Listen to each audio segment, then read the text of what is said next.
평택 고덕신도시. 한때 대한민국 부동산 시장에 샛별로 떠오르던 이곳에는 이제 텅 빈 건물과 빚더미에 나앉은 투자자들의 깊은 한숨만 남아 있습니다. 지난 상승장 고덕신도시의 한 생활 숙박시설이 분양될 당시 이곳은 투자자들이 서로 계약하려고 줄을 섰습니다. 최고 27층에 총 800실이 넘는 이 건물은 1.5룸의 분양가가 4억 5천만 원, 원룸의 분양가가 2억 2천만 원으로 책정되었습니다. 당시 여러 지역에서 생활 숙박시설의 프리미엄이 수억씩 붙었다는 소문이 시장을 뜨겁게 달궜습니다. 그 결과 평택에 분양하는 이 현장에도 많은 투자자들이 몰려들었죠. 그러나 그 열기는 오래가지 못했습니다. 준공이 완료된 지금 이 건물은 80% 이상이 입주하지 않은 채로 방치되어 있습니다. 한때 희망의 상징이었던 생활 숙박시설은 어떻게 이렇게 황폐한 공간이 되었을까요? 정부의 정책 한 번으로 이렇게 됐다고 하는데요. 과연 어떤 사연일까요? 이곳에서 꿈을 꾸었던 한 투자자의 이야기를 통해 그 비극의 내막을 들여다보겠습니다. 30대 후반의 평범한 직장인이었던 박민수 씨는 2021년 평택 고덕신도시의 분양 현장을 처음 방문했습니다. 그는 부동산 투자로 경제적 자유를 얻고자 하는 꿈을 품고 있었습니다. 고덕신도시는 삼성전자의 대규모 반도체 공장 유치로 인해 최고의 투자처라고 불리며 투자자들의 관심을 끌었습니다. 지역 전체가 부동산 개발로 완전히 천지개벽했고 아파트, 오피스텔, 그 다음으로 생활 숙박시설도 주목받고 있었습니다. 27층 높이의 현대적인 외관, 세련된 인테리어, 신도시 인프라와 교통의 편리함을 강조하는 분양사의 화려한 광고는 민수 씨의 마음을 단번에 사로잡았습니다. 그는 지금이 자신의 삶을 바꿀 기회라고 믿었습니다. 민수 씨는 분양 상담 후 44타입 1.5룸을 4억 5천만 원에 계약했습니다. 분양 현장에서 만난 사람들은 하나같이 지금 사지 않으면 후회할 것이라며 열정적으로 브리핑했죠. 분양 직후 계약한 타입에 5천만 원 이상의 프리미엄이 붙었다는 소식을 들었을 때 그는 확신에 차 있었습니다. 이건 절대 실패할 리 없다고 생각했습니다. 시장의 열기가 뜨거워지자 그는 욕심을 내기 시작했습니다. 44타입의 성공적인 계약에 자신감을 갖게 된 그는 21타입 원룸을 2억 2천만 원에 추가로 계약했습니다. 한 채로 큰돈을 벌었으니 두 채면 더 큰돈을 벌 수 있겠다는 단순한 계산이었죠. 게다가 계약금만 있으면 완공될 때까지 돈이 필요 없다는 게 너무 큰 메리트였습니다. 당시 부동산 시장은 절대 실패하지 않을 것처럼 보였습니다. 특히 생활 숙박시설은 주택수에 포함되지 않는다는 점이 투자자들에게 큰 매력으로 다가왔습니다. 정부의 부동산 규제를 피해가며 주거용으로 사용할 수 있을 거라는 기대감이 시장을 지배했습니다. 분양 현장에서는 이러한 장점과 각종 호재 그리고 삼성전자 직원들의 수요를 강조하는 홍보가 끊임없이 이어졌습니다. 민수 씨는 서울과 수원, 송도 그리고 속초와 부산 등의 여러 성공 사례를 검색하며 희망을 품었습니다. 다른 곳들처럼 생활 숙박시설이라 해도 다들 거주하고 있으니 큰 문제가 없을 거라고 믿었습니다. 주거용과 숙박용. 이 두 가지의 용도가 문제가 될 수 있었지만 다들 안전하게 생각하고 투자하고 있으니 설마 문제가 되겠냐는 막연한 믿음이 그의 판단을 흐렸습니다. 그러던 어느 날 부동산 시장에 예상치 못한 폭풍이 몰아쳤습니다. 당시 정부에서 발표한 새로운 규제가 시장의 판도를 완전히 바꿔놓았습니다. 생활 숙박시설은 반드시 숙박 용도로만 사용해야 하며 이를 위반할 경우 엄청난 금액의 벌금을 부과한다는 규제가 생겼습니다. 이 규제는 평택 고덕신도시뿐만 아니라 전국의 모든 생활 숙박시설 투자자들에게 치명적인 타격을 입혔습니다. 민수 씨는 분위기가 완전히 바뀌었다고 느꼈습니다. 가격이 중요한 것이 아니었습니다. 거래 자체가 아예 멈춰버렸고 그는 예상치 못한 상황에 당황했습니다. 주거용으로 사용할 수 있을 거라던 기대는 산산이 부서졌습니다. 매수 의향이 있던 사람들은 하나둘씩 자취를 감췄고 시장은 급속도로 얼어붙었습니다. 44타입 매물은 이제 3억대에도 거래가 되지 않았습니다. 원래 분양가 4억 5천만 원에서 1억 넘게 손실이 발생한 셈입니다. 21타입 원룸 역시 마찬가지였습니다. 수익은커녕 마이너스 프리미엄 상태로 전락했습니다. 그는 마이너스 프리미엄이 2억에 달한다고 한탄했습니다. 하지만 그 가격에도 아무도 사려 하지 않았죠. 한때 1억 이상의 프리미엄을 자랑하던 매물들이 이제는 짐덩어리가 되어 그를 옥죄고 있었습니다. 그는 매일 밤 잠을 이루지 못했습니다. 왜 그때 욕심을 부렸을까? 라는 후회가 그의 머릿속을 떠나지 않았습니다.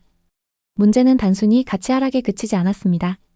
준공이 완료된 지금 민수 씨는 중도금 대출 이자와 연체 이자로 인해 점점 더 깊은 수렁으로 빠져들고 있습니다. 두 개의 타입에 대한 중도금 대출 이자는 4천만 원을 훌쩍 넘겼습니다. 그가 보유한 두 개의 매물로 인해 쌓인 빚은 수억에 달합니다. 이 엄청난 금액은 그의 삶을 송두리째 흔들었습니다. 그는 이자를 내느라 돈이 바닥났다고 한탄했습니다. 이제는 관리비도 내지 못하고 있습니다. 관리비만 한 달에 수십만 원이 부과된다는 사실에 그는 더욱 절망했습니다. 텅 빈 건물, 쌓여가는 빚, 그리고 희망 없는 미래만이 그를 기다리고 있었습니다. 그는 이 모든 것이 악몽 같다고 느꼈습니다. 한때 그의 꿈을 설레게 했던 생활 숙박시설은 이제 그의 어깨를 짓누르는 무거운 짐이 되었습니다. 민수 씨를 포함한 수분양자들은 시행사를 상대로 집단 소송을 준비했습니다. 그들은 분양 당시 주거용으로 사용할 수 있을 거라는 홍보가 오해를 불러일으켰다고 주장했습니다. 하지만 시행사는 생활 숙박시설이라고 명확히 공지했고 확약서도 받았다며 책임을 회피했습니다. 또 시행사도 정부 정책 때문에 곤란한 상황에 놓인 피해자라고 했습니다. 법적으로도 수분양자들의 승소 가능성은 희박해 보였습니다. 확약서에는 분명히 생활 숙박시설이라는 용도가 명시되어 있었고 계약자들은 이를 인지하고 서명했습니다. 하지만 그들은 분양 당시의 분위기와 홍보에 비추어 주거용으로도 충분히 가능하다고 믿었습니다. 현재 해당 생숙은 오피스텔로 용도 변경을 추진 중입니다. 빠르면 올해 말쯤 용도 변경이 완료될 가능성이 있지만 시장의 인식은 이미 망한 현장으로 굳어졌습니다. 금융권에서도 이곳을 위험 자산으로 간주하며 대출을 꺼리고 있습니다. 민수 씨는 용도 변경이 된다 해도 기대했던 만큼 가치가 오르지 않을 것이라고 회의적이었습니다. 이미 이미지 타격이 너무 크기 때문에 누가 여기 투자하려고 하겠냐며 그는 냉소적으로 말했습니다. 그는 뉴스에서도 이 현장이 망했다고 언급된 것을 본 적이 있다고 털어놓았습니다. 그는 한때 친구들 사이에서 부동산 투자로 성공한 사람으로 주목받았습니다. 44타입 계약하고 프리미엄 1억 원이 붙었다는 소식을 들었을 때 그는 벼락부자가 된 기분이었다고 회상했습니다. 친구들은 그를 부러워했고 그는 자랑스러웠습니다. 하지만 이제 그는 그때의 기억을 떠올리는 것조차 고통스럽습니다. 그는 부끄러워서 누구에게도 이 상황을 말하지 못한다고 고백했습니다. 그는 과거로 돌아갈 수 있다면 절대 이 투자를 하지 않았을 것이라고 단언했습니다. 부동산은 무조건 오른다는 생각이 잘못이었다고 이렇게 내려갈 수도 있다는 것을 뼈저리게 깨달았다고 그는 한숨을 쉬었습니다. 시간을 되돌리고 싶다는 말과 함께 정부와 시행사에 바라는 점을 조심스레 꺼냈습니다. 생활 숙박시설과 오피스텔을 명확히 구분해 계약자들이 헷갈리지 않도록 해달라고. 정부 정책이 이렇게 왔다 갔다 하면 자신 같은 사람들이 피해를 본다고 호소했습니다. 확실한 정책을 세워달라고 그는 간곡히 요청했습니다. 정부의 갑작스러운 정책 변화가 이 모든 비극의 시작이었다고 한탄했습니다. 정책이 이렇게 바뀌지만 않았어도 자신 같은 사람들이 이렇게까지 망하지는 않았을 것이라고 그는 분노와 체념이 뒤섞인 목소리로 계속 말했습니다. 평택 고덕신도시에 위치한 이 생활 숙박시설은 단순한 부동산 실패 사례가 아닙니다. 이는 투자자, 시행사, 금융권, 그리고 정부 정책까지 얽힌 복잡한 사연입니다.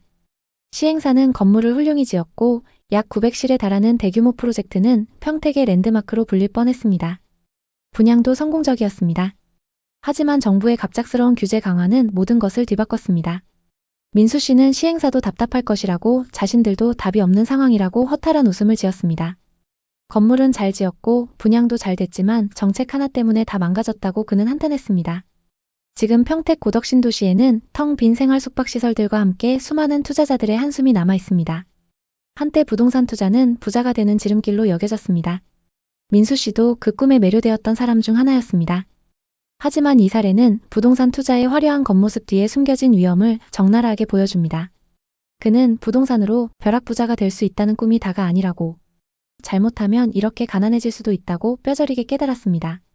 그는 다시는 섣부르게 투자하지 않을 것이며 팔 수만 있다면 싸게라도 꼭 팔고 싶다고 말했습니다. 평택 고덕신도시 생활 숙박시설의 실패 사례는 부동산 투자 열풍이 얼마나 위험할 수 있는지를 보여줍니다. 한때 모두가 부자를 꿈꾸며 뛰어들었던 이곳은 이제 실패의 상징이 되었습니다. 민수 씨와 같은 투자자들은 정부 정책의 변화, 시장의 변동성, 그리고 잘못된 낙관주의가 어떻게 삶을 송두리째 흔들 수 있는지를 뼈저리게 체험했습니다. 이 이야기는 단순히 개인의 실패담이 아닙니다. 이는 부동산 시장의 복잡성과 불확실성을 이해하지 못한 채 투자에 뛰어들 때 어떤 결과를 초래할 수 있는지를 보여주는 경고입니다. 부동산 투자는 여전히 부를 창출할 수 있는 기회일 수 있습니다. 하지만 신중한 분석과 철저한 준비 없이는 큰 손실로 다가올 수 있습니다. 민수 씨의 이야기는 우리에게 한 가지 교훈을 남깁니다. 모든 부동산이 부자를 만들어주는 것은 아닙니다. 잘못된 선택은 이전보다 더 가난하게 만들 수도 있습니다. 여러분도 민수 씨처럼 힘들었던 순간이 있었나요? 댓글에 여러분의 이야기를 자유롭게 남겨주세요. 여러분의 경험이 누군가에게는 한 번 더 생각할 기회가 될 수 있습니다. 이 영상을 통해 부동산 투자의 위험성과 신중함의 중요성을 다시 한번 생각해보는 계기가 되셨길 바랍니다. 오늘의 이야기에 공감하셨다면 구독과 좋아요를 눌러주세요. 오늘도 시청해주셔서 감사합니다. 다음 편엔 더 좋은 내용으로 찾아뵙겠습니다.